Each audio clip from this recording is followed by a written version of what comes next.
Hi, I'm Emily Richards, and today I'm going to be making some delicious crunchy chicken fingers using Canadian chicken. I'm going to add some flavor right from the get-go in my coating by using mayonnaise, a little bit of paprika, some garlic powder, salt, and pepper. We want to get that flavor into the chicken right away. So we're going to coat this mixture onto our boneless, skinless chicken breasts. I've already gone ahead and cut them into about 1.5 inch thick pieces.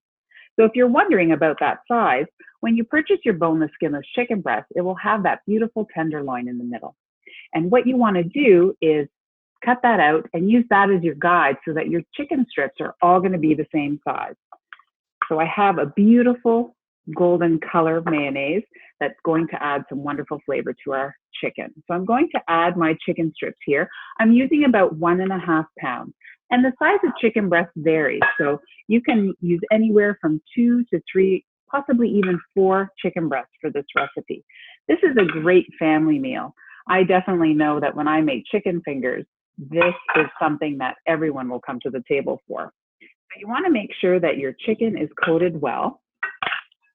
And we're going to add some crunch to these chicken fingers. I have already crushed up some cornflakes. Simple enough, easy to add flavor and great color. All right, so what I'm doing is just making sure that all my strips are well coated. And then I'm going to take one at a time and coat them with my cornflakes. Now, if you wanted to, you could definitely get in here, have the kids come in and give you a hand. And sure enough, the sink is nearby to wash your hands before they get into the oven. All right, so we're just going to make sure that these are coated really, really well. So doing them individually will make sure of that. I've already got my oven preheated to 425 degrees. And the chicken will only take about 15 minutes in the oven. How do I know when they're done? I'm going to make sure that I use my trusty thermometer.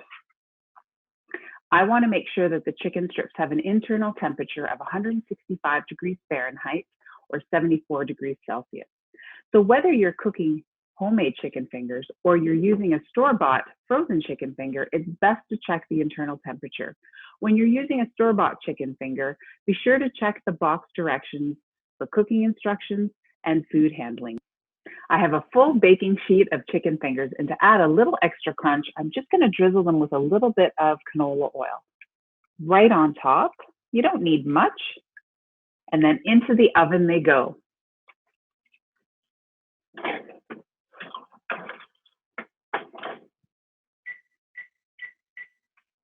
I'm putting on my timer for 15 minutes so that I know I'm ready to come back and check on my chicken fingers to see how they're doing. While my chicken fingers are in the oven, I'm going to make a little bit of a sriracha dipping sauce. So what I already have in my bowl is some more mayonnaise, a little bit of sriracha sauce, garlic powder, and a touch of honey just to balance it out for a little bit of sweetness. So I'm just going to stir this together, something like this that has a little bit of a kick to it. It's going to be a surefire winner for a family dinner. There we are. We have our perfect dip ready to go. So when my chicken comes out of the oven, I know what I'm going to be serving with it. I know you can't smell it, but the chicken fingers are done. It smells great. I'm going to take them out of the oven so we can check the temperature.